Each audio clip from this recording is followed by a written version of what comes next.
The scissors made a satisfying snip as I trimmed the stem of a white peony, the sound sharp in the quiet morning of my flower shop. Water dripped from the cut end onto the wooden counter, each drop marking time in the rhythm I'd fallen into over the past 6 years of running Bloom and Thorn. My fingers moved automatically, stripping leaves, checking for thorns, arranging stems in the glass vase that would sit in Mrs. Chen's foyer by noon. Outside, rain had started again, the 3rd day in a row. April in the city meant unpredictable weather. But this felt different, heavier, like the sky itself was holding its breath. I glanced at the brown paper bag sitting on the edge of my work table, the one I'd carried back from the clinic 40 minutes ago. Inside, folded twice, was the ultrasound print. 6 weeks.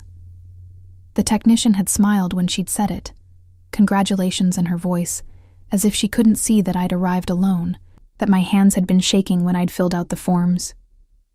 The bell above the door chimed, and I looked up to see my best friend Lucia bursting in, her umbrella dripping all over the tile floor.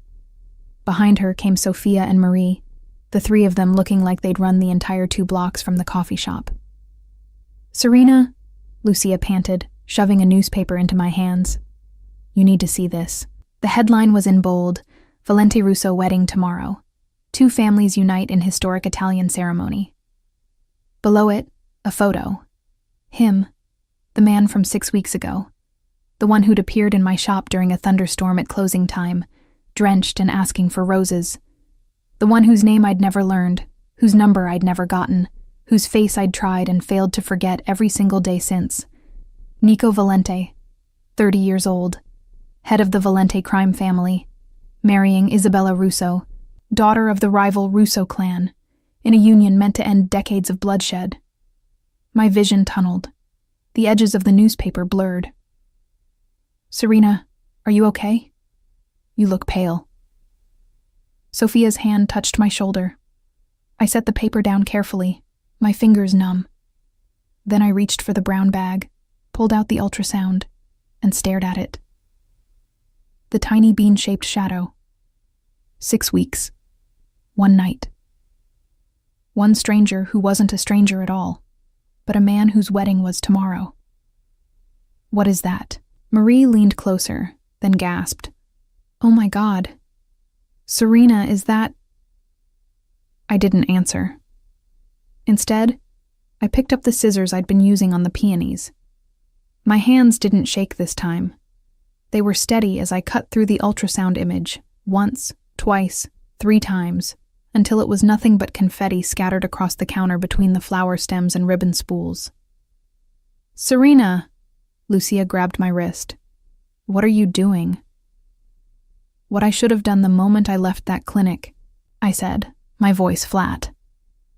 "Forgetting." I turned away from them, from the newspaper photo of him in a tuxedo, from the pieces of the ultrasound that looked like snow among the roses. My chest felt tight, like someone had wrapped wire around my ribs and was pulling. "You can't just—" Sophia started. "Watch me." I walked to the back room, the storage area where I kept extra vases and ribbon and the industrial sink I used for washing buckets. The door had a lock. I turned it, sealing myself in, and then I let myself break.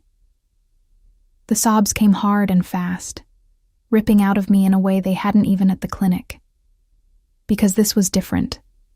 This wasn't just being pregnant and alone.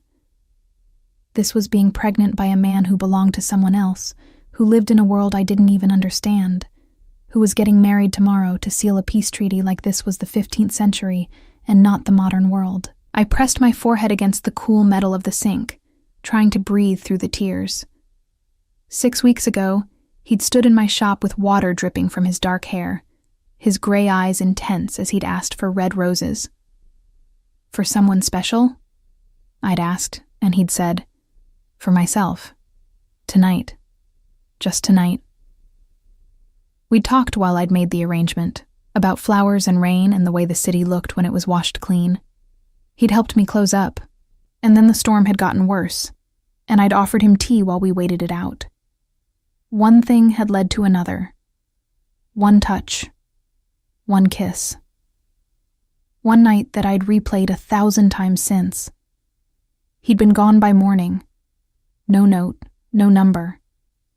Just the memory of his hands and his voice, and the way he looked at me like I was the only thing in the world that mattered. Apparently I wasn't. A knock on the door. "Serena, please, let us in." I wiped my face with the back of my hand, took a shaky breath, and opened the door. Lucia's eyes were red too. "I'm so sorry." "Don't be. I'm fine." "You're clearly not fine." "I will be." I walked past them back to the main shop floor, to the counter where the pieces of ultrasound still lay among the flowers. I gathered them up, every single scrap, and dropped them in the trash bin under the register. "I have orders to fill. Mrs. Chen needs her arrangement by noon."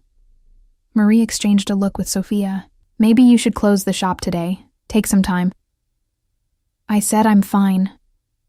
The bell chimed again. This time it wasn't my friends arriving. It was him. Nico Valente stepped into my flower shop, looking exactly like he had in the newspaper photo. Tailored black suit, white shirt, that same intensity in his gray eyes that had made me forget every rational thought 6 weeks ago. Behind him stood 2 men in similar suits, clearly security. They remained by the door while he approached the counter. My friends went silent. Everyone in the city knew what the Valente name meant, what he was. "I'm here to pick up the bridal bouquet," he said, his voice exactly as I remembered it. Deep, smooth, with the faint trace of an Italian accent that became more pronounced on certain words. "Valente order." I stared at him. He stared back, and I watched recognition dawn in his eyes the same moment my heart cracked open all over again. "Serena," my name on his lips, like he'd thought about it, like he'd remembered. "Your bouquet isn't ready," I lied, even though it was sitting in the cooler, white roses and orange blossoms, traditional Italian wedding flowers. "Come back tomorrow." "It was supposed to be ready today. The wedding is tomorrow." "Then I guess your bride will have to carry grocery store carnations." The bitterness in my voice was sharp enough to cut. "The door is over there. I have work to do." His jaw tightened. Behind me, I heard Sophia's sharp intake of breath. People didn't talk to Nico Valente like that. People didn't dismiss him. But I wasn't people. I was the woman carrying his child while he prepared to marry someone else. His gaze dropped to the counter, to the ribbon and stems and the few remaining scraps of paper I'd missed when cleaning up. I watched his hand reach out, watched him pick up one of the pieces. It was small, just a corner. But it had part of the date, part of my name printed at the top. He went very still. Then he picked up another piece, and another. His fingers moved quickly, gathering every scrap, fitting them together like a puzzle on the glass countertop. "No," I said, reaching to stop him. "Don't." But it was too late. He'd assembled enough pieces to see what it was. An ultrasound image. 6 weeks gestational age. Patient name. Serena Blackwell. The silence in the shop was suffocating. Lucia grabbed Sophia's arm. Marie had gone pale. The 2 security guards by the door stood frozen, clearly not sure what to do. Nico's eyes lifted to mine. 6 weeks. I said your bouquet isn't ready. Leave. 6 weeks, he repeated, his voice dropping lower. That's exactly... I know when it was. My hands were shaking now, but I kept them flat on the counter. And I know you're getting married tomorrow, so whatever you think this means, it doesn't. It's handled. It's none of your business. The door is that way. He looked down at the assembled pieces again, at my name, at the date, at the tiny shadow that would have shown him everything if I hadn't destroyed it. You tore it up. Very observant. Why? The question cracked something open in my chest. Because you're marrying someone else tomorrow. Because you spent one night with me and disappeared. Because this... I gestured at my still flat stomach, at the pieces of ultrasound, at the space between us. Doesn't fit into your plans. Plans change. Not yours. Not tomorrow. Not for a family alliance and a peace treaty and whatever else that wedding means. I forced myself to breathe. I won't ruin that. I won't be the scandal. I'll handle this myself. His hand shot out, gripping my wrist. Not hard, but firm enough to stop me from pulling away. The baby. Is it mine? Every person in that shop held their breath. I looked him dead in the eye and said, "My uterus is none of your damn business. Let go of me. Answer the question. I don't owe you anything. You came for a bouquet. It's in the cooler. Take it and get out of my shop." Something shifted in his expression. Not anger. Something colder, more calculated. He released my wrist and walked toward the door, his security guard stepping aside. I thought he was leaving, thought I'd won this battle. But he stopped in the doorway, turned back, and said 3 words that would change everything. Cancel the wedding. Then he pulled out his phone, made a call, and I heard him say in Italian, "Papa, we need to talk, now." He left. The door chimed. The rain kept falling, and I stood there among my flowers, holding my wrist where his fingers had been, knowing that I'd just started a war I had no idea how to fight. "Serena," Lucia whispered. What the hell just happened? I didn't answer. Because I didn't know. I only knew that the pieces of ultrasound were still on my counter, reassembled, and that somewhere in the city, Nico Valente was making decisions that would destroy whatever fragile piece his wedding tomorrow was supposed to create. All because of one night. One storm. One choice. And a baby neither of us had planned for. The next morning, I stood in my shop at dawn, arranging white roses that were meant for a wedding that was no longer happening. The newspaper had confirmed it 3 hours ago. Valente Russo wedding cancelled. No explanation given. Both families refusing comment. My phone had been ringing since midnight. Unknown numbers. Messages from reporters who'd somehow gotten my information. I'd turned it off after the 15th call.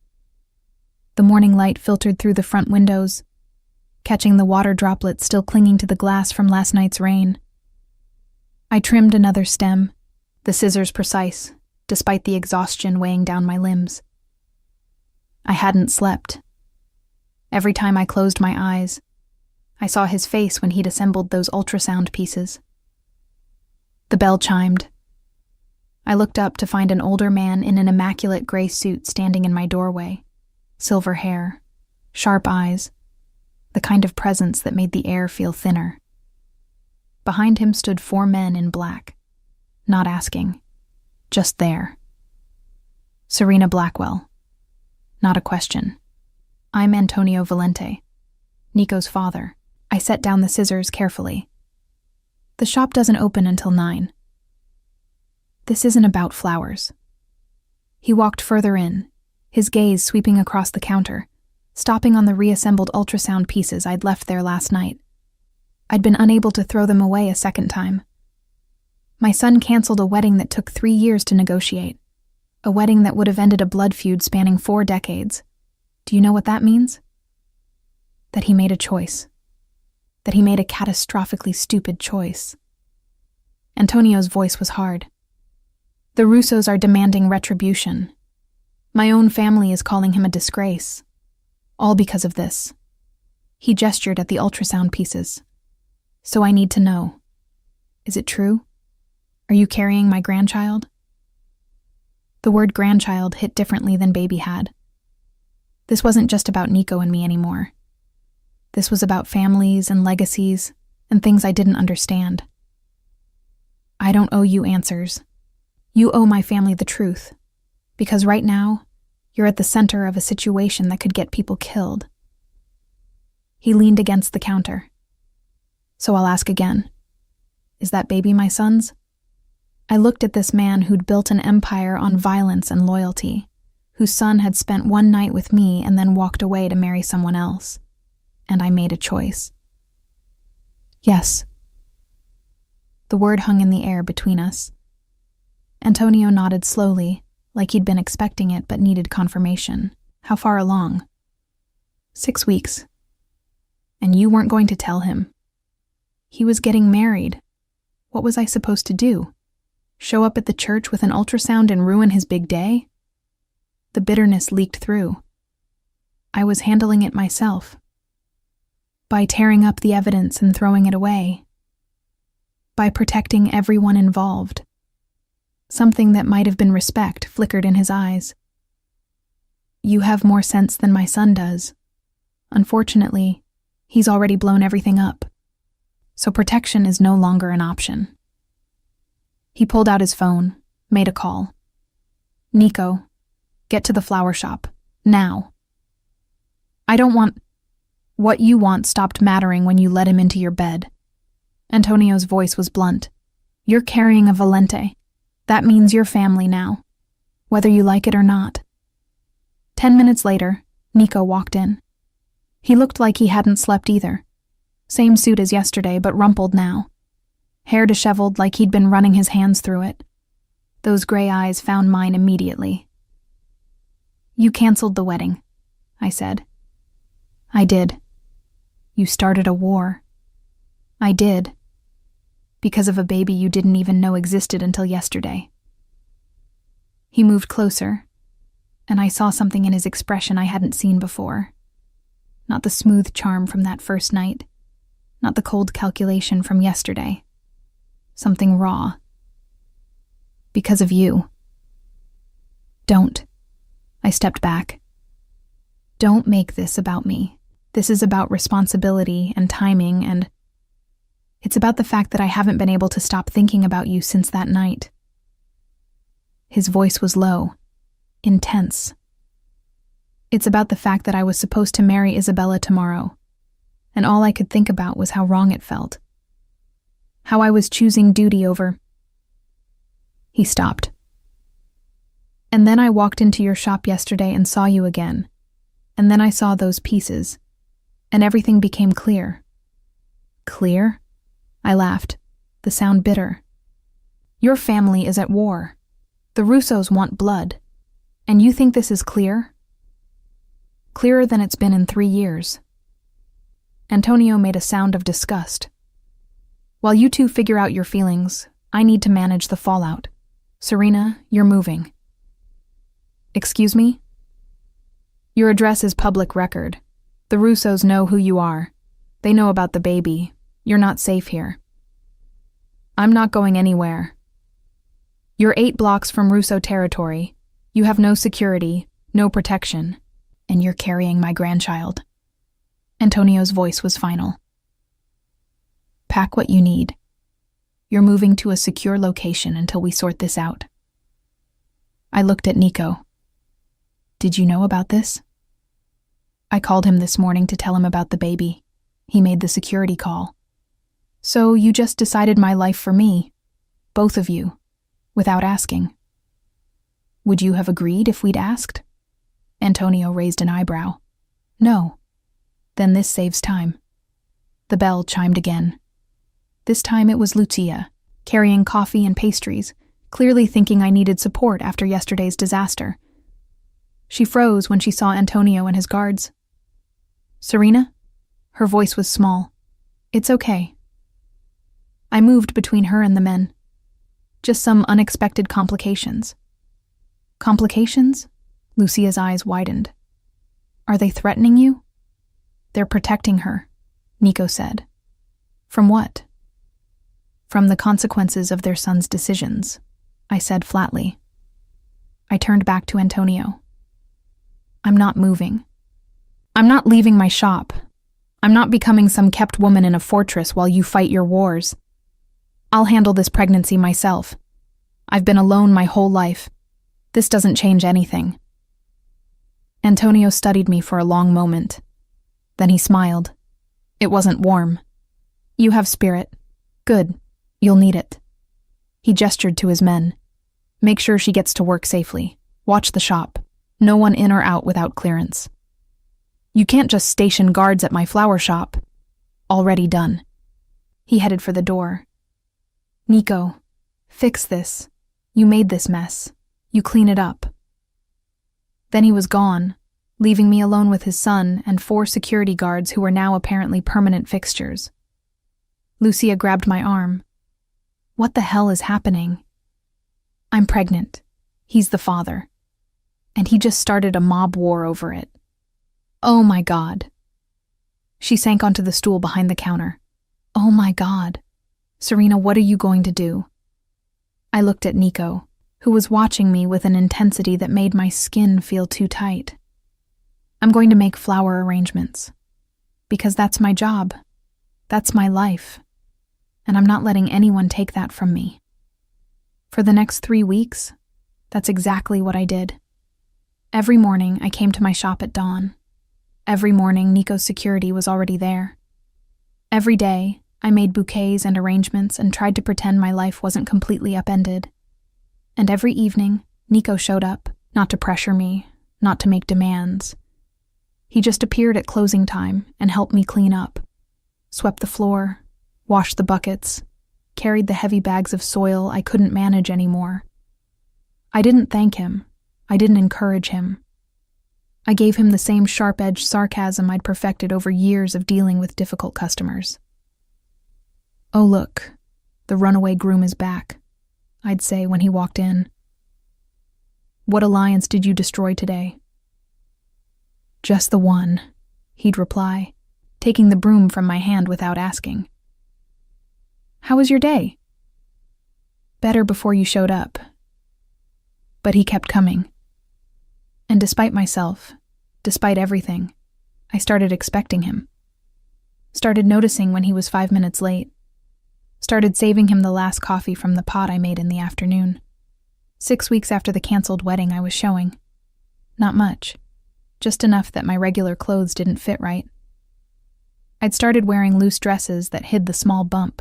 Nico noticed.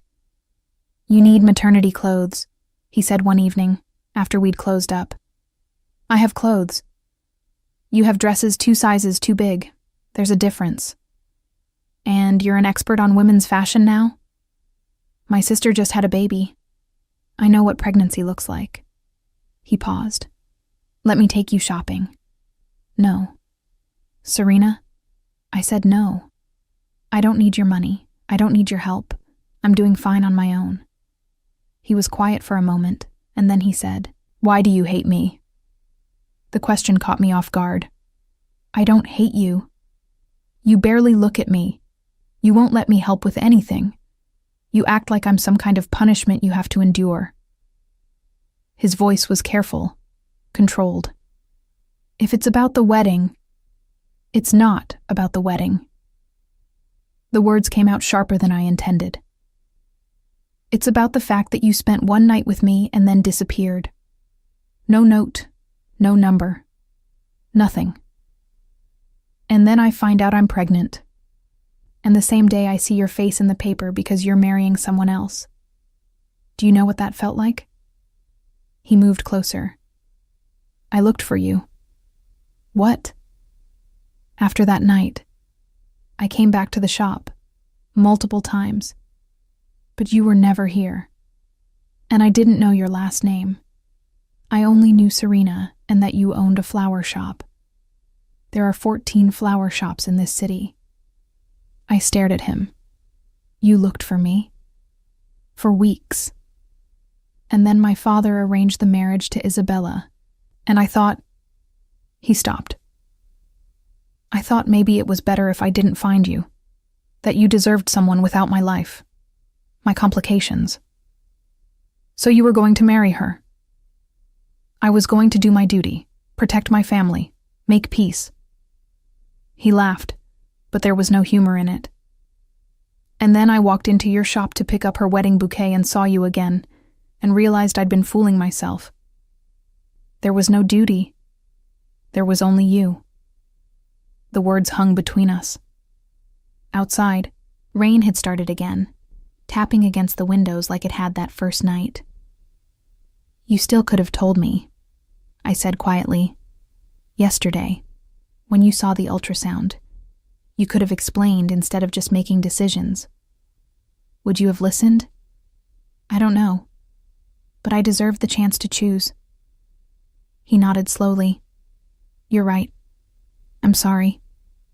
I'd been expecting a lot of things, justifications, explanations, not an apology." "The security stays," he added. "That's non-negotiable. The Russos are still looking for leverage, and you're it. But everything else, how much you see me when I'm here, what I help with, that's your choice." It was the first time anyone had given me a choice in weeks. "Okay," I said finally. "Okay? You can come at closing time. You can help clean up. But you can't buy me things, and you can't make decisions for me. And if I tell you to leave, you leave. Those are my terms. Deal." He held out his hand. I looked at it for a long moment. Then I shook it. His palm was warm against mine, calloused in a way that surprised me. Not the soft hands of someone who'd never worked. These were hands that knew labor, that knew struggle. "One more thing," I said. "What?"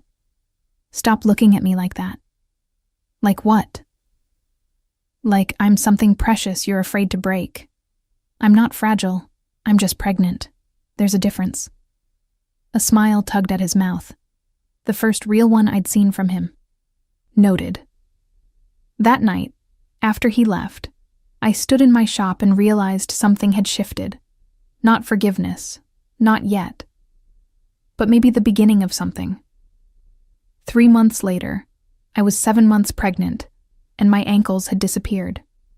I stood at the counter, arranging a bouquet for a customer, when Nico walked in carrying a box. "What's that?" I asked, eyeing it suspiciously. "A chair." "I have chairs." "You have a stool that's too low for your back. This is an ergonomic chair designed for pregnant women." He set the box down. "Before you argue, I already know all your objections. Yes, I'm buying you something. No, you can't stop me. This isn't about control. It's about the fact that watching you stand for 8 hours straight makes me want to commit violence." I blinked at him. That's the worst sales pitch I've ever heard. "Is it working?" Despite myself, I laughed. "Fine, you can set up the chair, but it doesn't mean anything except that you'll be more comfortable. I know." He started unpacking it. "Also, my sister wants to meet you." "Why?" "Because I talk about you constantly, and she's worried I've lost my mind." He glanced up. "She's actually really nice. No pressure. Just coffee.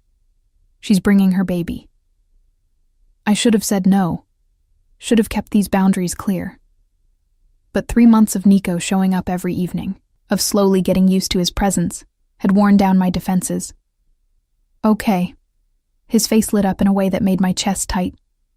"Yeah?" "1 coffee, that's it. 1 coffee." He paused. "Thank you."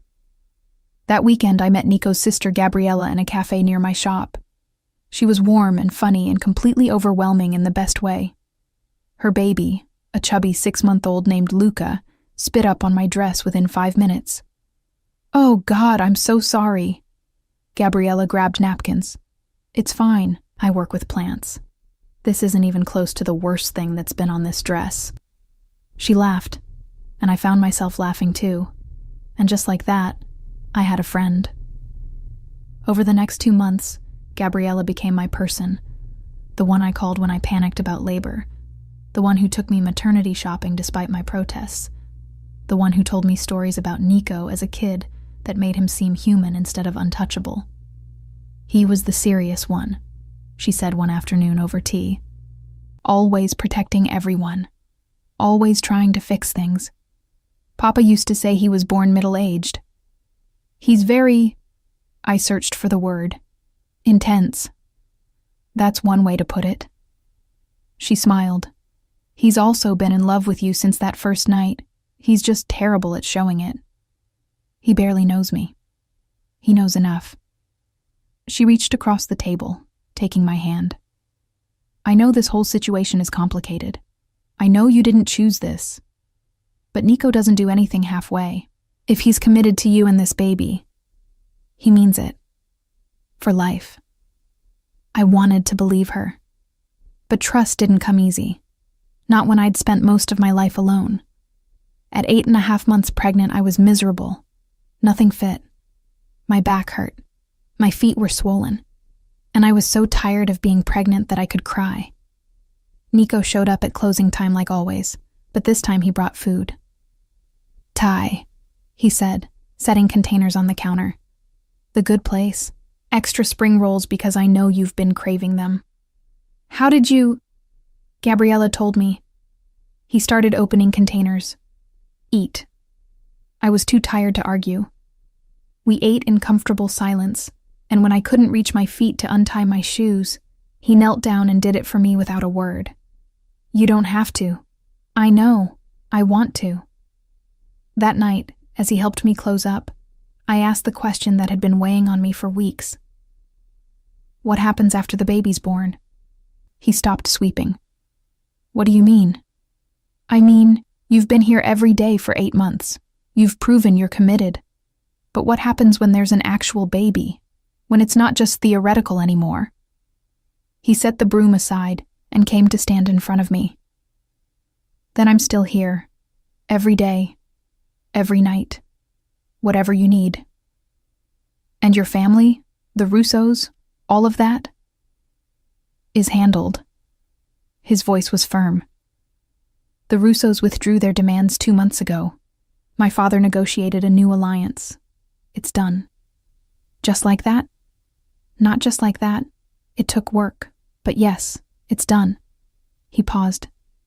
You and this baby are my priority. Everything else comes second. I looked up at him. At this man who'd shown up every single day for 8 months, who'd asked for nothing except the chance to be present, and felt something crack open in my chest. Okay, I whispered. Okay? I believe you. The relief on his face was so profound it made my throat tight. He raised his hand like he was going to touch my face, then stopped, uncertain. I closed the distance myself, leaning into his palm. Serena, he breathed. Don't talk, I said. Just stay. So he did. 1 week later, I went into labor at 3 a.m., alone in my apartment above the shop. I called Nico, and he was there in 7 minutes, breaking every traffic law in the city. I've got you, he said, helping me down the stairs. We're going to be fine. We? I gasped through a contraction. We, he confirmed. You, me, and this baby. We're a team now.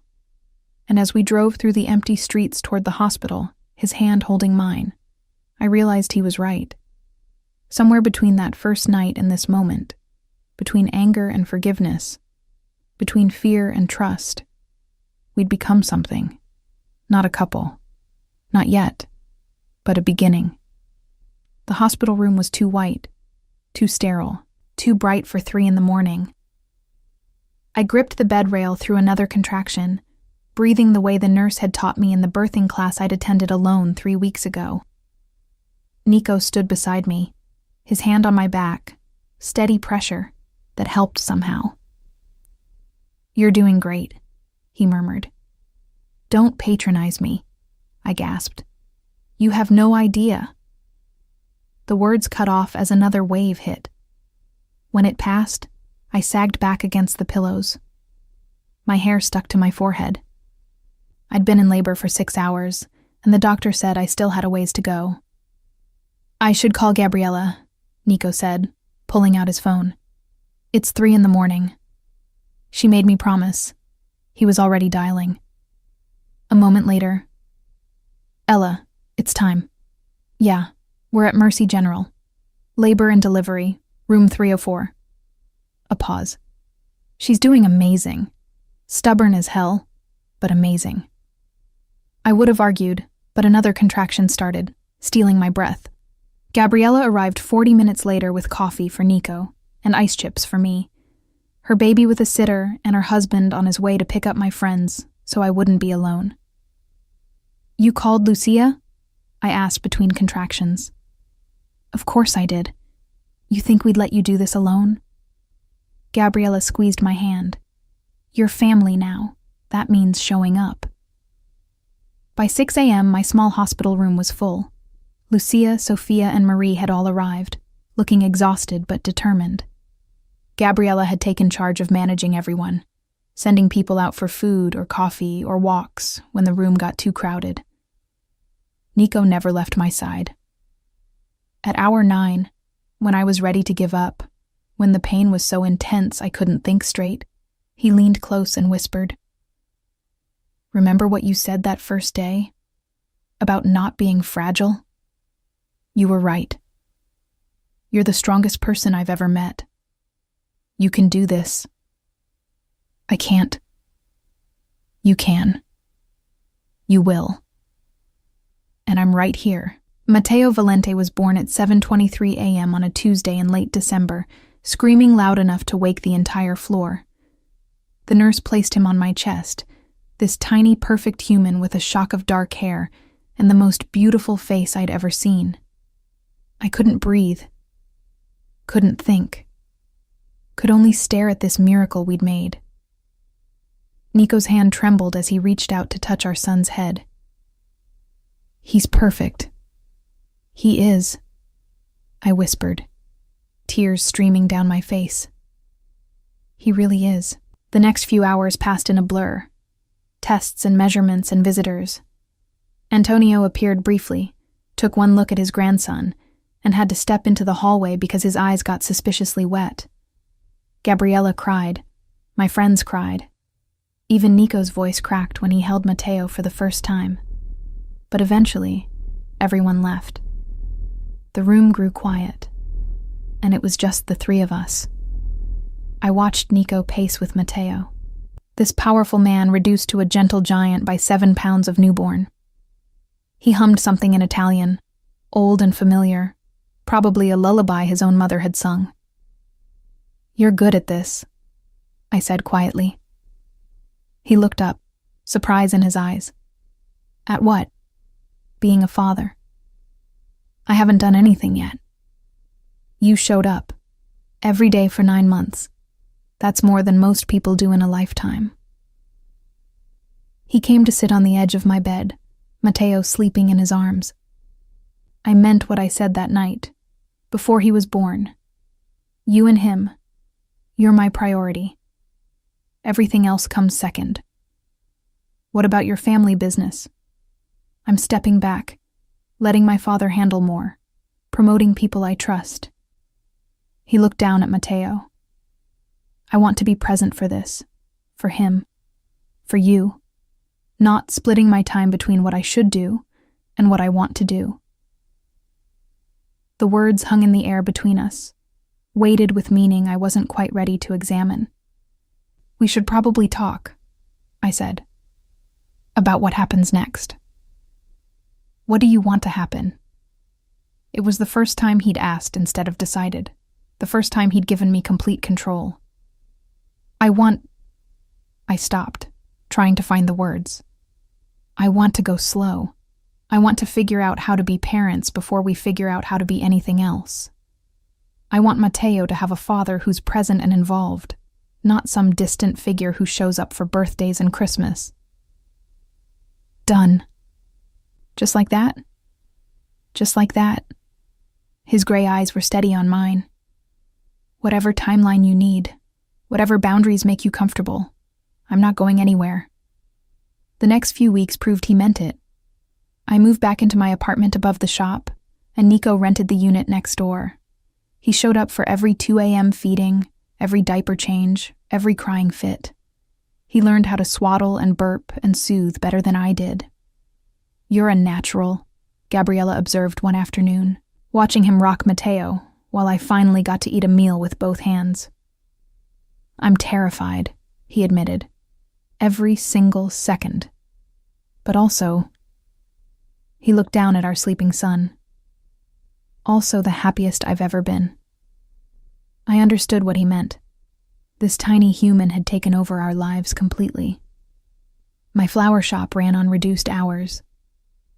Nico's family business operated with him making decisions from my living room instead of an office downtown. Our entire world had contracted to this small space, these sleepless nights, this new rhythm we were finding together. 6 weeks postpartum, I was standing in my shop trying to make a simple arrangement when exhaustion finally caught up with me. My hands shook, my eyes burned. I couldn't remember if I'd eaten lunch. Okay, that's it. Lucia took the scissors from my hands. Go upstairs. Nap. I've got this. I can't just— You can and you will. Nico's up there with Mateo. They're fine.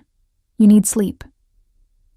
I trudged upstairs to find Nico on the couch, Mateo asleep on his chest, both of them breathing in sync. The sight made my chest ache in a way I didn't have words for. Hey, he said softly. You okay? Tired. I sank onto the other end of the couch. So tired I can't remember what day it is. It's Thursday. You slept 3 hours total last night. I counted. Stalker. Concerned father of your child. He shifted carefully, not disturbing Mateo. When's the last time you had a full night's sleep?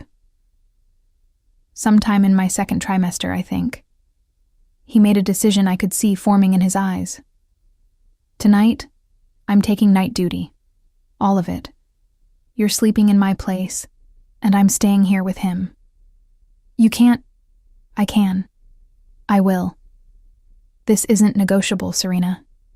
You're running on fumes, and that's not sustainable. I wanted to argue, wanted to insist I could handle it. But the truth was, I couldn't. Not alone. And he was offering something I hadn't had in 6 weeks. Rest. Okay, I whispered.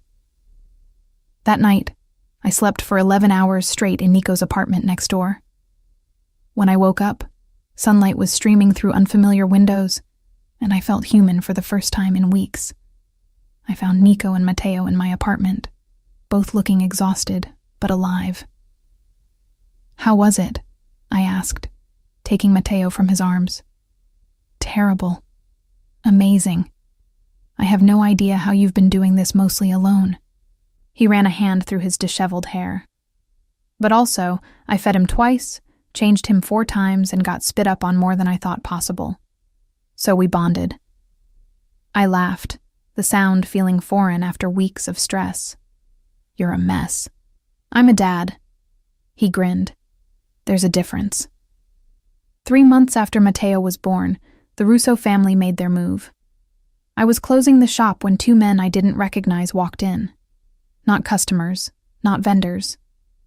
The way they moved, the way they positioned themselves, blocking the door. I knew immediately something was wrong. Serena Blackwell? The taller one smiled, but it didn't reach his eyes. We're closed. We're not here to buy flowers. He pulled out a phone, showed me a photo. It was taken from across the street. Me, carrying Mateo into the shop this morning. Nice baby. Be a shame if anything happened to him. Ice flooded my veins. My hand moved instinctively to the panic button Nico had installed under the counter 3 months ago. The one I'd thought was overkill. I pressed it. What do you want? I kept my voice steady, even as my heart raced. A message for Valente. Tell him the Russos don't forget. Tell him there are consequences for breaking promises. The man stepped closer. Tell him his son is— The door exploded inward.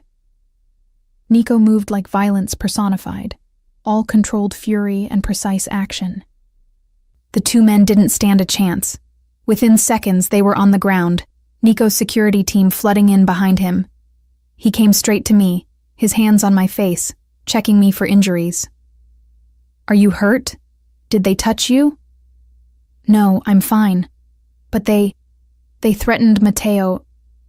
My voice broke. His expression went cold, colder than I'd ever seen. He turned to the men now being restrained by his team. Take them. I want to know everything. Who sent them? What they were told. Everything.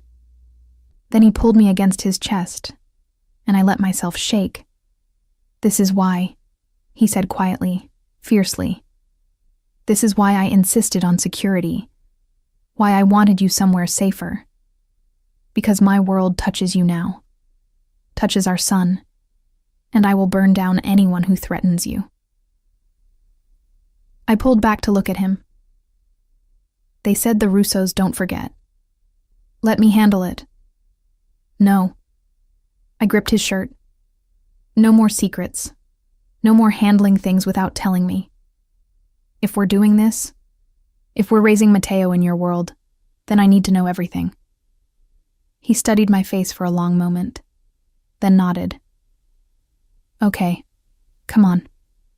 He took me to a meeting I wasn't supposed to witness, his father's office downtown, the entire Valente family seated around a conference table. Antonio at the head, Nico at his right hand, and me, holding Matteo, in the back of the room where I could watch and listen. Antonio laid out the situation, the Russos' attempts to undermine their business, the threats against family members, the escalating tension that was threatening to erupt into full-scale war. "We need to respond," one of Nico's cousins said. "Show them we won't be pushed." "We need to be smart," Antonio countered, "not reactionary. They threatened my son." Nico's voice was quiet, lethal. "That's not something I can ignore. And you won't, but we respond with strategy, not emotion." I watched Nico struggle with that. Watched him wrestle with the parts of himself that wanted blood against the parts that wanted peace. Then he looked at me, at Matteo sleeping in my arms, and something shifted in his expression.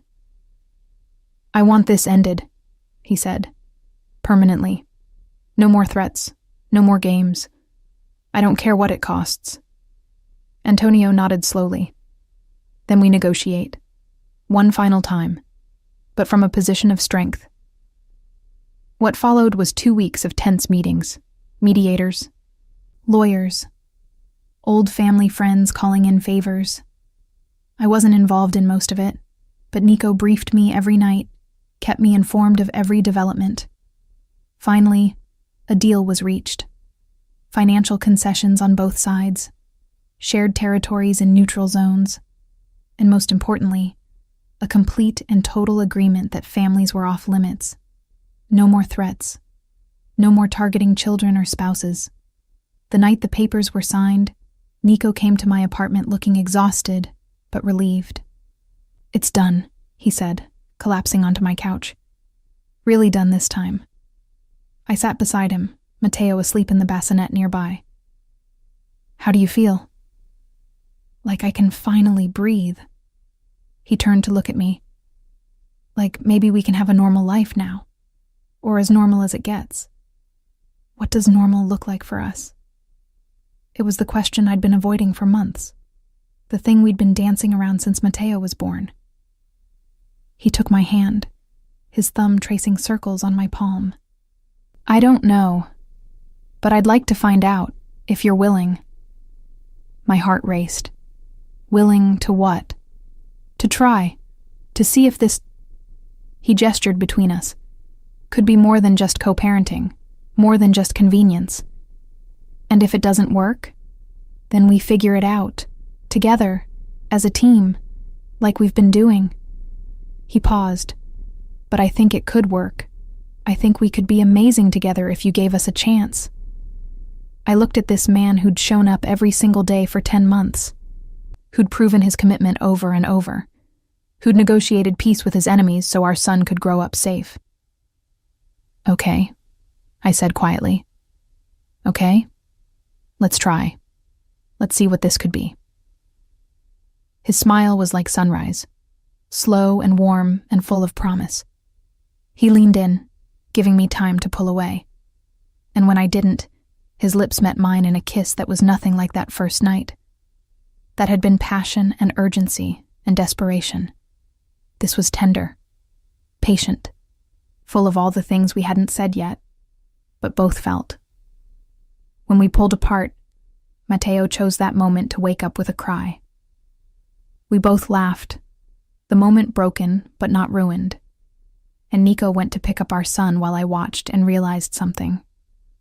I was falling in love with him. Not the version from that first night. Not the powerful mafia heir or the man who'd canceled a wedding. This version.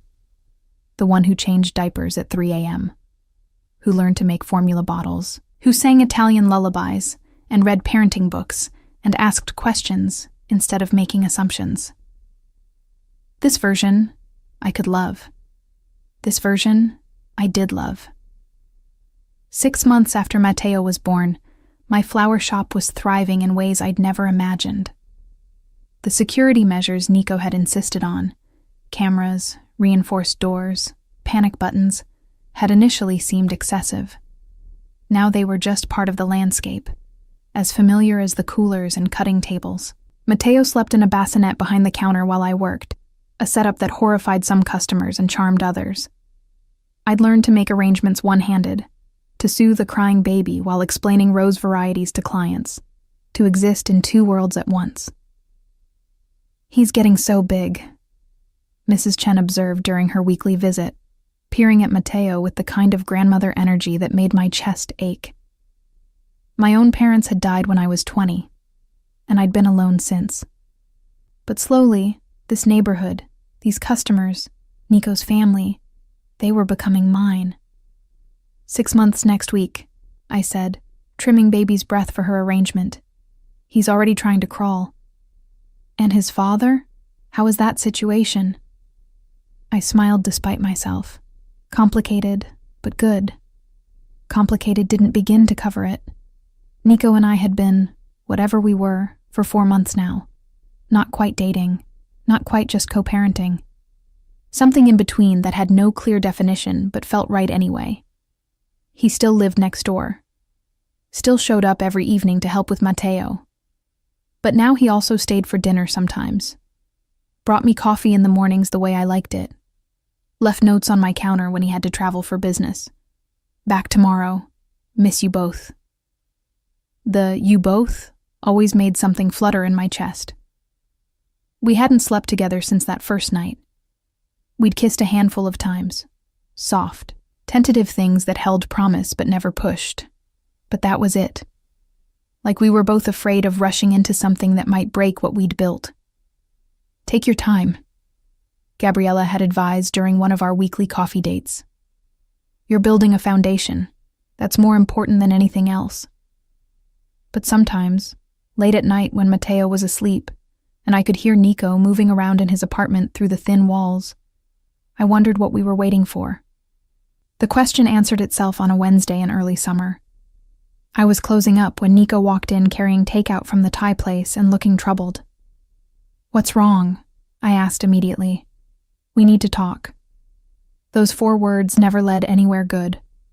I locked the door, flipped the sign, and followed him upstairs where Matteo was napping in his crib. "My father wants to retire," Nico said, setting the food on the counter but not opening it.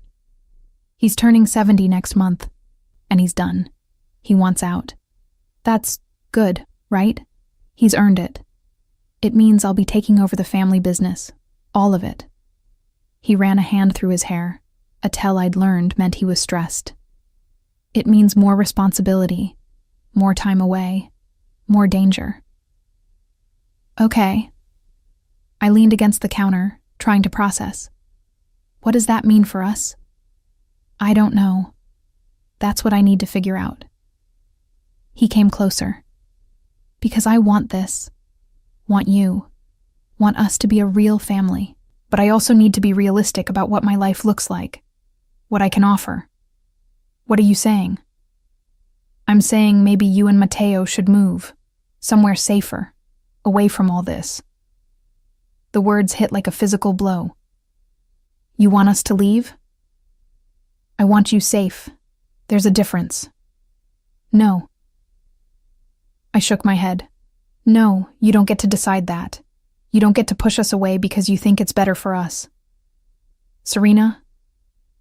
"I've been alone my whole life, Nico. My parents died in a car crash when I was 20. I've had no one. No family. No support. And then you came along and... My voice broke. And you made me believe I could have more. That Mateo could have more. You don't get to take that away now because things are getting complicated. I'm trying to protect you. I don't need protection. I need partnership. I need someone who talks to me instead of making decisions for me. I moved closer, forcing him to look at me. You want to know what I need? I need you to stay. I need you to fight for this instead of running away. I've never run from anything in my life. Then don't start now. We stood there, inches apart, both breathing hard. And then he kissed me. Not gentle, not tentative.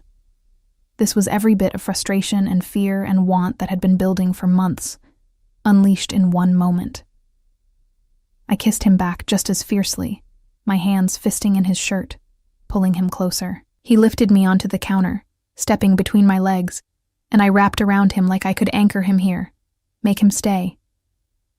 When we finally broke apart, both gasping, his forehead rested against mine. I'm not running, he said quietly. I'm terrified. There's a difference. Of what? Of failing you. Of failing him. His hand moved to cup my face. Of you realizing I'm not worth the risk.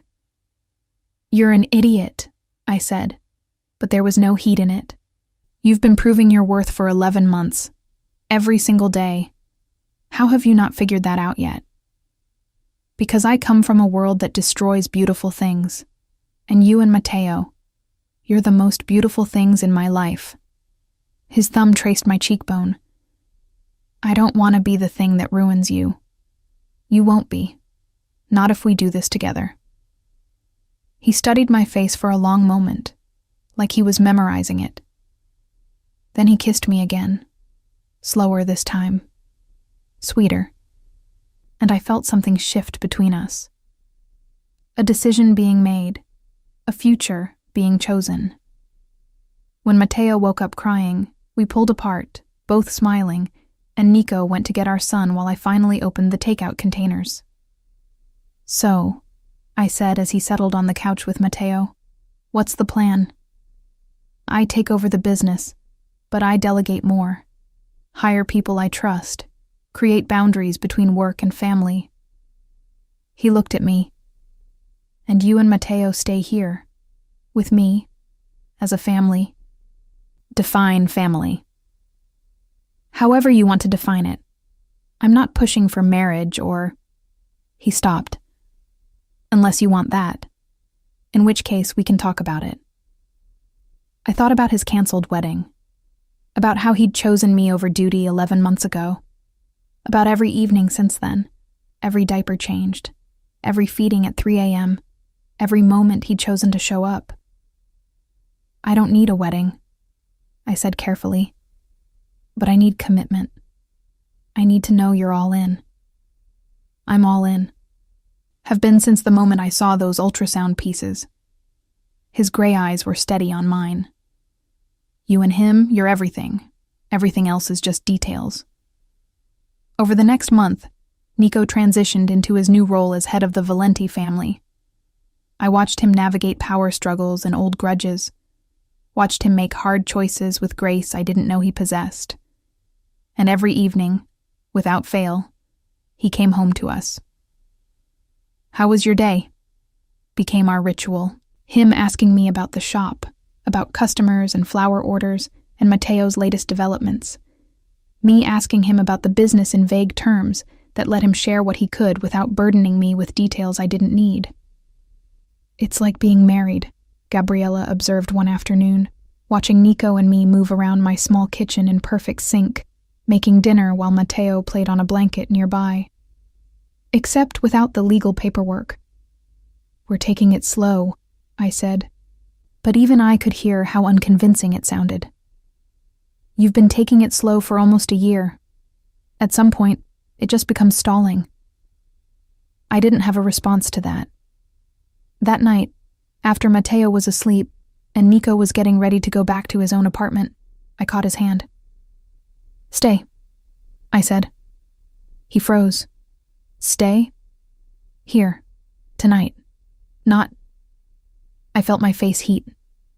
Not for anything. Just to sleep. Together. I'm tired of you being next door. A slow smile spread across his face. Yeah? Yeah. He stayed. We lay in my small bed, Mateo's crib within arm's reach, and talked about nothing important until we both fell asleep fully clothed and tangled together. When I woke up at 2 a.m. to feed Mateo, Nico was already up, warming a bottle, moving through the routine we'd perfected over months. Go back to sleep, he murmured. I've got this one. I watched him settle into the rocking chair with our son, watched the tenderness in his face as he fed Mateo, and felt my heart expand in a way that was almost painful. This was what I wanted. Not grand gestures or dramatic declarations, just this quiet partnership, this everyday choosing each other. When Mateo was 1 year old, we threw him a party in my shop. Gabriella had decorated with balloons and streamers. My friends had made food. Antonio had shown up with a ridiculously expensive gift that Mateo was too young to appreciate, but that made the old man's eyes suspiciously wet. Nico and I stood together, watching our son destroy his first birthday cake, getting frosting everywhere and laughing with pure joy. He's perfect, Nico said softly. He is. We should have another one. I choked on my punch. What? He grinned, clearly enjoying my reaction. Not right now, but someday. He should have siblings. You're assuming a lot, I said, but I was smiling. Am I wrong? I looked at him, at this man who'd become my partner in every way that mattered, and realized he wasn't. No, I admitted. You're not wrong. His hand found mine, fingers interlacing. Good. That night, after everyone had left and Mateo was asleep, exhausted from his party, Nico pulled something from his pocket. A small box. Before you panic, he said quickly. This isn't what you think. Or maybe it is. I don't know. I'm terrible at this. I stared at the box, my heart racing. I know we said we'd take things slow. I know we agreed not to rush. But Serena? He opened the box, revealing not a ring, but a key. Move in with me. You live next door. I bought a house, 3 bedrooms, a yard, room for Mateo to play, room for... He stopped, cleared his throat. Room for more, if we decide that's what we want. I'm not asking you to marry me. Not yet. But I'm asking you to build a life with me. A real one. Not 2 apartments and careful boundaries. Something more. I took the key from the box, feeling its weight in my palm. When did you buy a house? 3 months ago. I've been fixing it up. Gabriella's been helping. He looked almost nervous, an expression I rarely saw on him. If you hate it, we'll find something else. But I thought, I hoped. I kissed him, cutting off his rambling. When I pulled back, I was smiling. Show me. The house was perfect. Not too big, not ostentatious. Just a beautiful craftsman-style home in a quiet neighborhood with good schools and a yard where Mateo could learn to walk. The master bedroom has an ensuite, Nico was saying, leading me through rooms I could already picture our life in. And this room could be Mateo's. The 3rd bedroom could be a nursery, or an office, or whatever you... I grabbed his hand, stopping him. It's perfect. Yeah? Yeah. I stepped closer. And I don't want to wait. Wait for what? I took a breath, gathering courage. For this. For us. We've been dancing around it for over a year. But I love you, Nico. I'm in love with you. Have been for months. And I don't want to keep pretending we're just co-parents or friends or whatever we've been calling this. His expression transformed, going soft in a way that made my chest ache. Say that again. I love you. He kissed me like he'd been waiting his whole life to hear those words. Like I'd given him something precious he'd never expected to have.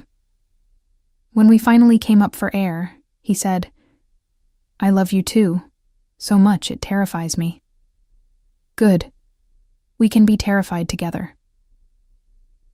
We moved into the house 2 weeks later. Gabriella organized everything, bossing movers around while Matteo napped in his new room, and I tried not to cry at how quickly my life had changed. "You okay?" Nico asked, finding me standing in the middle of our new living room surrounded by boxes. "Yeah, just, this is real now." "Is that bad?" "No, it's perfect. It's everything I didn't know I wanted." That night, we made love for the first time since that storm over a year ago. It was different this time, not desperate or urgent, slow and tender, and full of all the things we'd learned about each other in the months between. Afterward, lying tangled together in our bed in our house, with Matteo sleeping down the hall, Nico said, "Marry me." I propped myself up on an elbow to look at him. That's not how proposals work. I know, but I'm asking anyway. Marry me, Serena. Make this official. Let me spend the rest of my life showing you how committed I am. You've been showing me for over a year. Then let me keep showing you, with a ring and a ceremony and paperwork that makes it legal. He tucked a strand of hair behind my ear. I want you to be my wife. I want Matteo to grow up seeing what a real partnership looks like. I want more kids with you. I want everything. I thought about that first night, about the ultrasound I'd torn up, about every evening he'd shown up at my shop, every diaper he'd changed, every moment he'd chosen us. "Yes," I said. "Yes. Yes, I'll marry you, on one condition. Anything. We do it our way. Not a huge wedding. Not a family spectacle. Just us and the people who matter." He smiled, that slow, warm smile that I'd fallen in love with. Deal. We got married 3 months later in the backyard of our house. Small ceremony, close family and friends. Matteo toddling between us in a tiny suit, carrying our rings on a satin pillow with Gabriella's help. When it was time for vows, Nico pulled out the pieces of the ultrasound I'd torn up over a year ago. They'd been preserved in resin and set in a gold frame. "You tore this up thinking I'd choose someone else," he said, his voice thick with emotion. "But that afternoon, standing in your shop surrounded by flowers, I found the only piece that mattered. You. Him. Us." I was crying. Everyone was crying. Even Antonio had to turn away. "I choose you," Nico continued. "I chose you then, and I choose you now. And I'll choose you every single day for the rest of our lives." My own vows were simple. You showed up. Every single day you showed up. And you taught me that love isn't just feeling. It's action. It's choice. It's partnership. I love you, Nico Valente, and I promise to keep showing up too. When we kissed, Matteo clapped his chubby hands, and everyone laughed through their tears. The reception was simple. Food and music and dancing in our backyard under string lights. At one point, I found myself standing with Gabriella, watching Nico dance with Matteo, both of them laughing. "You did good," she said. We both did. I smiled. All of us did. He's different now. Softer. Happier. She squeezed my hand. "Thank you for giving him this, for giving all of us this." That night, after everyone had left and Matteo was finally asleep, Nico and I stood in our bedroom, still in our wedding clothes. "So," he said, "we did it. We did. Any regrets?" I thought about the journey, the fear and uncertainty, the slow building of trust. The choice to stay when leaving would have been easier. Not a single one.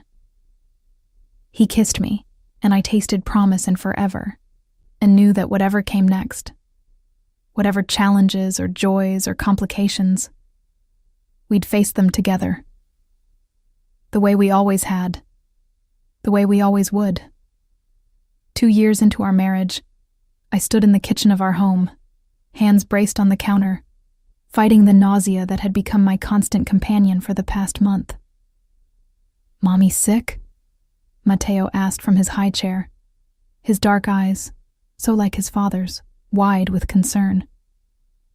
"Mommy's fine, sweet pea," I managed, though my stomach disagreed. "Just a little tired." The front door opened, and Nico's voice called out, "I'm home!" Matteo squealed with delight as his father appeared, already reaching for him. Nico scooped our son up with practiced ease, pressing kisses to his dark curls while Matteo giggled and babbled about his day in the toddler language only we could interpret. "How are my two favorite people?" Nico asked, his gaze finding mine over Matteo's head. "3," I corrected quietly. He froze. "3?" I pulled the positive pregnancy test from my pocket, the one I'd taken that morning, the fourth one just to be sure. 3. The joy that transformed his face made my chest ache in the best way. He set Matteo down carefully, then crossed to me in 3 long strides, pulling me into his arms. "You're sure?" "I have 4 tests that say yes. Doctor's appointment is scheduled for next week to confirm, but..." I smiled against his chest. "Yeah, I'm sure. We're having another baby." He said it like he was testing the words, making them real. Then he pulled back to look at me, his hands cradling my face. "How are you feeling? Are you okay? Do you need anything?" "I'm fine. Nauseous, exhausted, but fine." "We should celebrate. I'll call Gabriella and my father and..." "Wait." I caught his hands. "Let's just keep it between us for a little while. I want to savor this before it becomes a whole family thing." Understanding softened his expression. "Of course. Whatever you need." That night, after Matteo was asleep, we lay in bed talking about the future. Names and nursery colors and how we'd tell Matteo he was going to be a big brother. "He'll be almost 3 when the baby comes," Nico mused, his hand resting on my still flat stomach. "Old enough to understand, but young enough that he won't remember life without a sibling." "You sound like you've been reading parenting books again.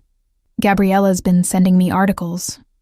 He grinned, unrepentant. "I want to do this right." "You did it right the first time. You'll do it right again." The pregnancy progressed smoothly for the first few weeks. Then the morning sickness hit with a vengeance that made my first pregnancy seem easy in comparison. "This is different," I told the doctor during my 8-week appointment. "With Matteo, I had some nausea in the mornings, but this is all day, every day." "Could be hormone levels are higher this time," Dr. Morrison said, making notes. "Or..."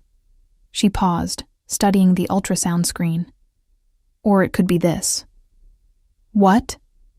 Nico was on his feet immediately, moving to where he could see the screen.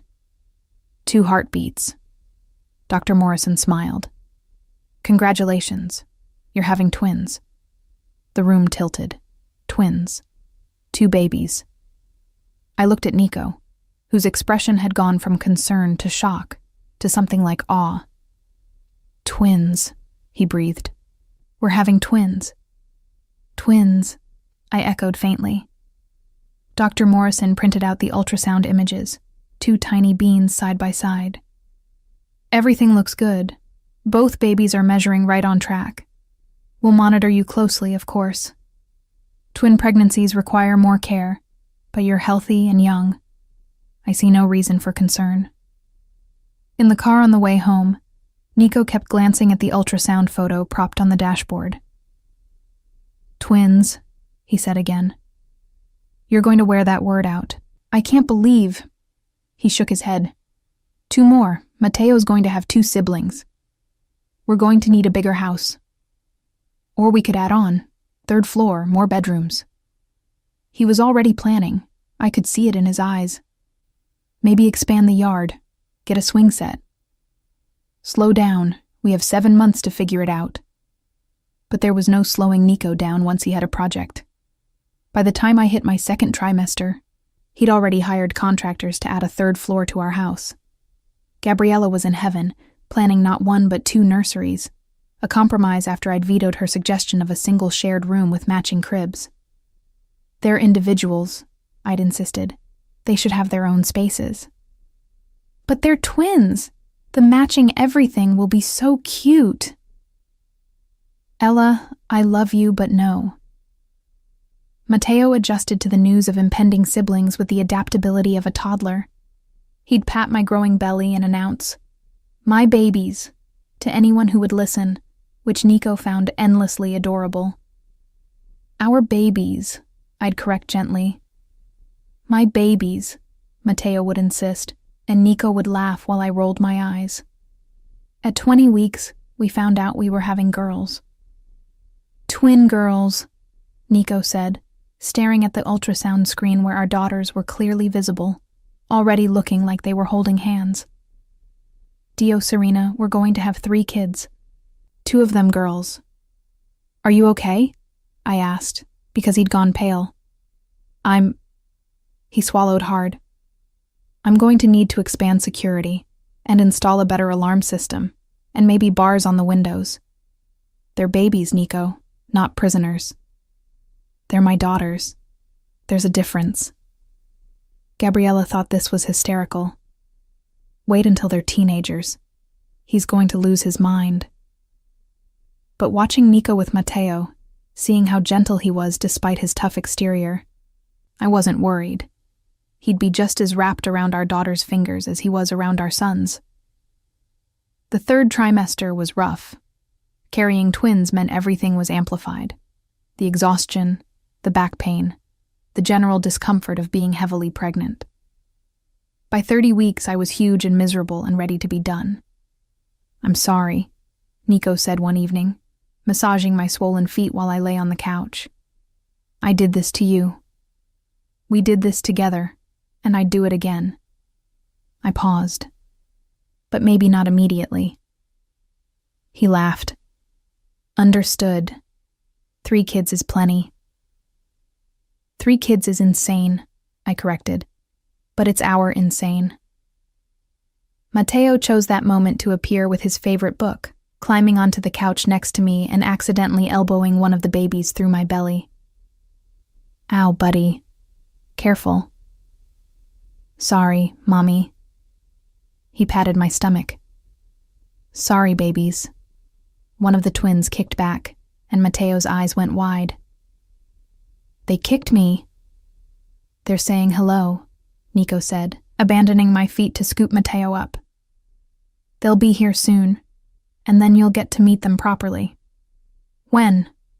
"Soon," I promised. Though soon still felt like forever when you were this pregnant. The twins arrived 2 weeks early, because of course they did. I woke at 3 a.m. to my water breaking, and Nico immediately went into crisis mode, checking hospital bags and car seats, and calling my doctor while I tried to breathe through the first contractions. "It's too early," he was saying into the phone. "They're not due for 2 more weeks." "Nico," I managed between contractions. "Twins often come early. It's fine." "How can you be so calm?" "Because one of us needs to be, and it's clearly not going to be you." Gabriella arrived to stay with Mateo, who was still asleep, and blissfully unaware that his sisters had chosen the middle of the night to make their entrance.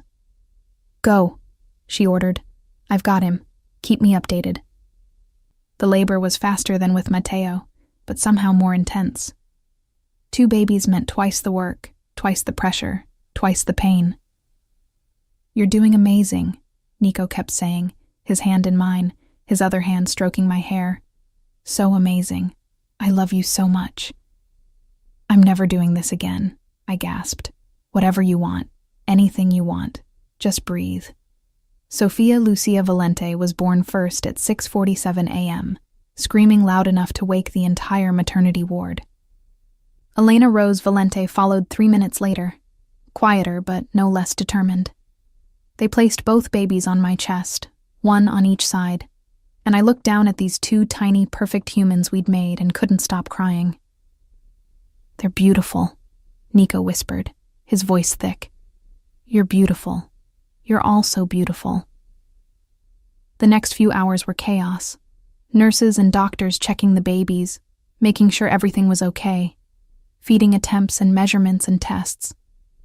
Nico never left my side, moving between me and our daughters with practiced ease.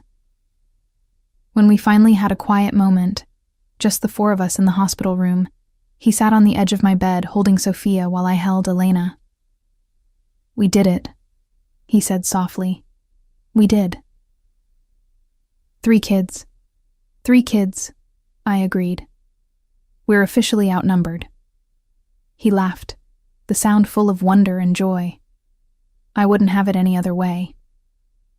Matteo met his sisters the next day, Gabriella bringing him to the hospital despite visiting hours, because nobody said no to a Valente.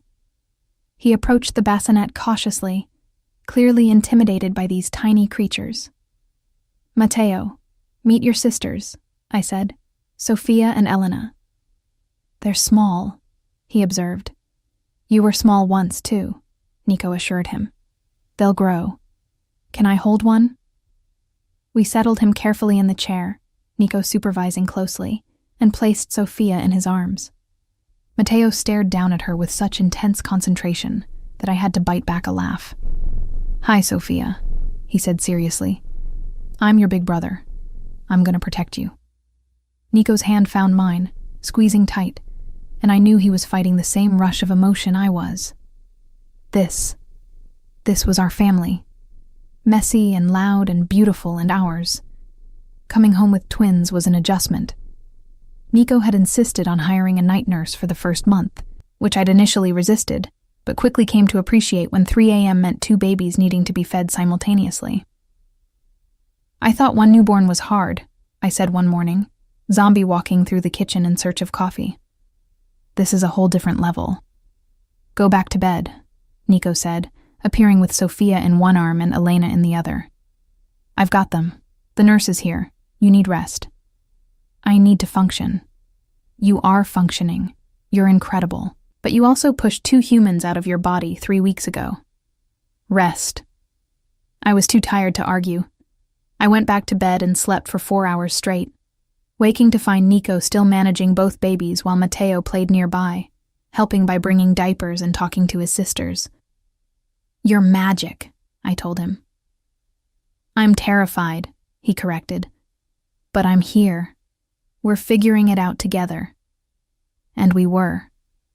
Slowly, chaotically, exhaustingly, we were figuring it out. The girls developed their own personalities quickly. Sophia was the louder one, demanding and fearless. Elena was quieter, more observant, but no less determined. Matteo took his role as big brother seriously, always wanting to help, to protect, to be involved. "My babies," he'd still say, even as they grew from newborns into infants. "Our babies," I'd correct. "My babies," he'd insist, and Nico would grin while I shook my head. On the twins' first birthday, we threw a party in our expanded backyard. The construction was finally done. 3rd floor complete with 2 nurseries and a playroom. The yard now had a swing set and sandbox, and more toys than 3 kids could possibly need. Gabriella had, predictably, gone overboard with decorations. Antonio had brought gifts that would have funded a college education. My friends had supplied enough cake to feed an army. And I stood with Nico, watching our 3 children covered in frosting and laughing with pure joy, and felt my heart expand beyond what I'd thought possible. "Happy?" Nico asked, his arm around my waist. "So happy it scares me sometimes." "Why?"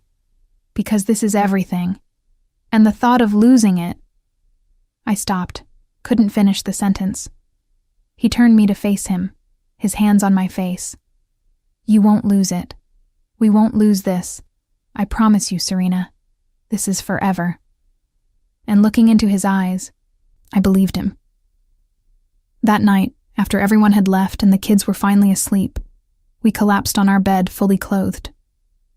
3 kids, Nico said. 3 kids, I agreed. We're insane.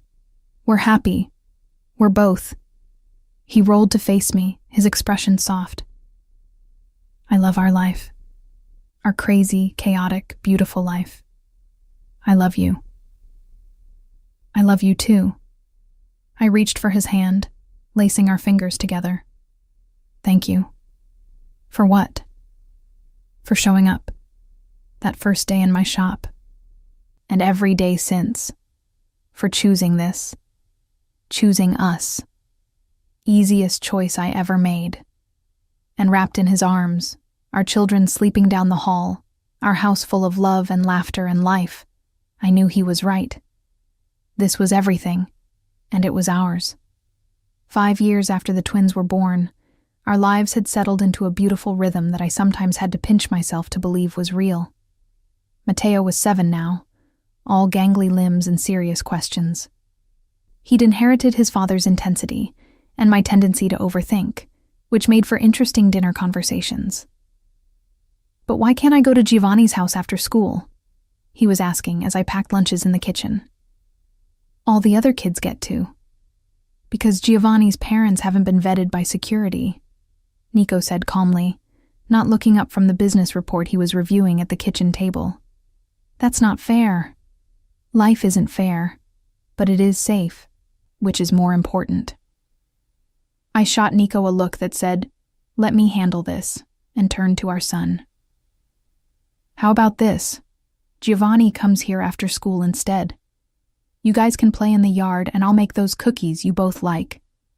Mateo considered this, his small face scrunched in concentration. With chocolate chips? With chocolate chips. Okay. He grabbed his backpack and headed for the door where his security detail waited to drive him to school. Manipulated by cookies, Nico observed once Mateo was gone. I've taught him nothing. You've taught him plenty, including how to negotiate, which is why he tried to convince you in the first place. He smiled, setting aside his report. Fair point. The twins chose that moment to barrel into the kitchen, Sophia in the lead as always with Elena right behind. Daddy! Sophia launched herself at Nico, who caught her with practiced ease. Can we have pancakes? You had cereal 20 minutes ago, but we're still hungry. Growing girls need sustenance, I said, already pulling out the pancake mix. But you're helping. Both girls cheered, climbing onto stools at the kitchen island while I supervised their enthusiastic but messy pancake making. This was our morning routine. Chaos and coffee and the comfortable rhythm of a family that had learned to work together. Nico's phone rang, the specific tone that meant business. He glanced at it, then at me. I have to take this. Go. We've got breakfast handled. He kissed the top of each girl's head, then mine, before disappearing into his office. Is Daddy busy? Elena asked, her voice softer than her twins. He's working, sweetie, but he'll be back soon. The business had grown over the years, expanding into more legitimate ventures while carefully divesting from the shadier aspects. Nico had made it his mission to build something his children could be proud of, something that wouldn't come back to haunt them. I want them to have choices I never had, he'd told me once. I want them to choose this life because they love it, not because they're trapped in it. By the time he emerged from his office, the twins were covered in flour and the kitchen looked like a disaster zone, but there were pancakes. Success? I asked, handing him a plate. Always. He accepted a pancake-sticky hug from Sophia and Elena before they ran off to play. Giovanni's been dealt with. I froze in the middle of cleaning up. Dealt with? Not like that. He rolled his eyes at my expression. I had his father's business checked out. He runs a legitimate accounting firm.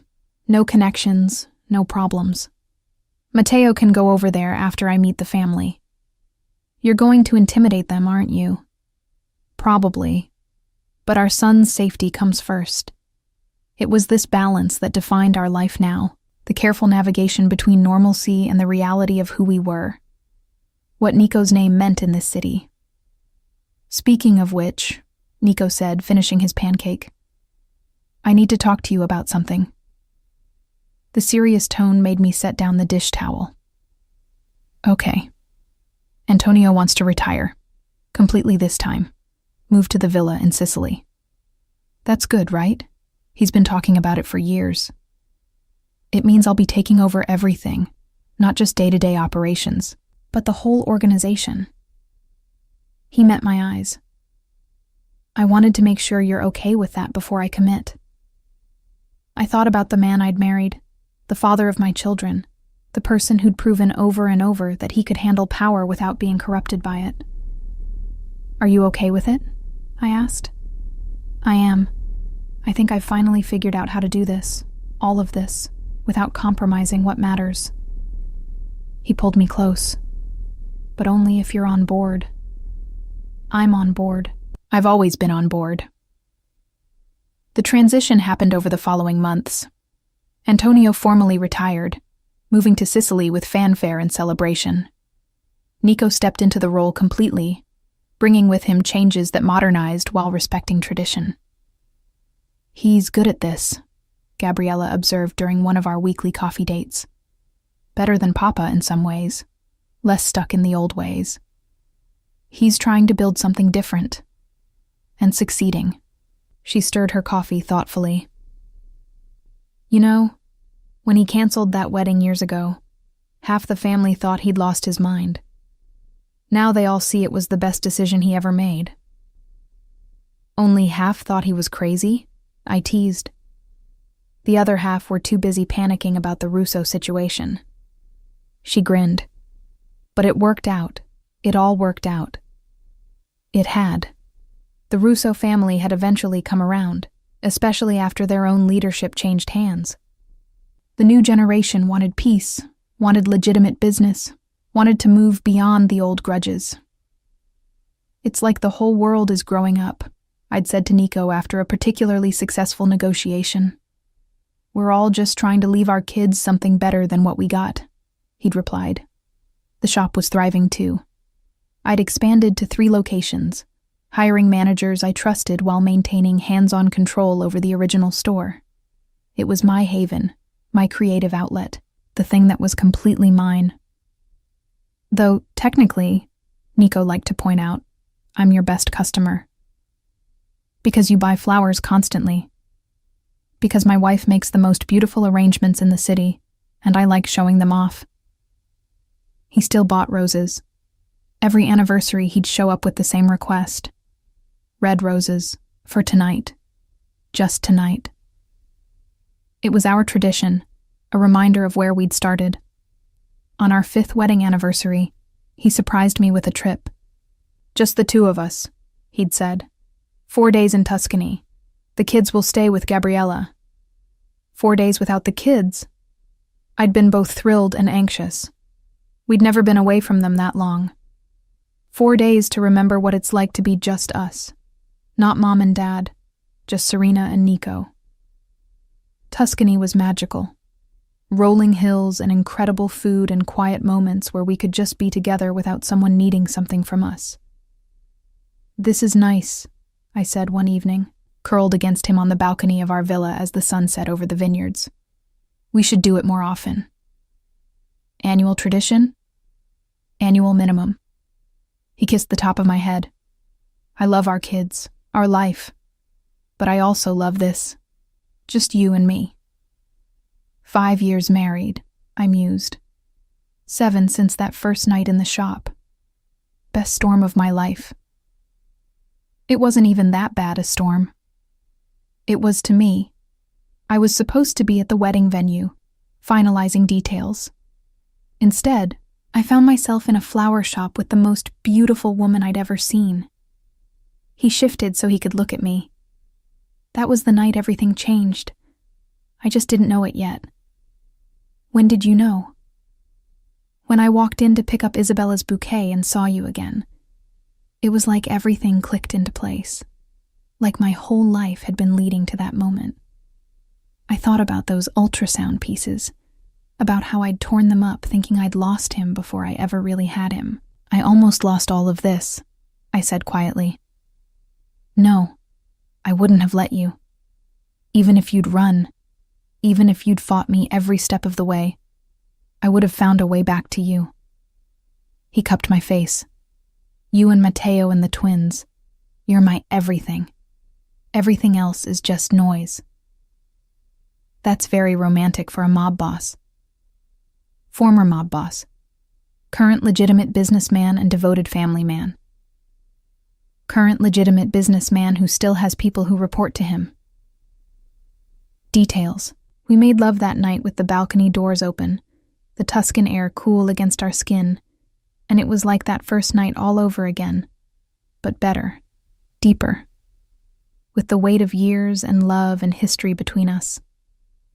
Afterward, tangled together in the sheets, Nico said, "Have I told you lately that you're the best decision I ever made?" Not since this morning. Slacking. Unacceptable.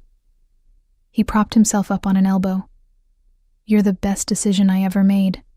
Marrying you. Having a family with you. Building this life. You're not so bad yourself. High praise from my wife.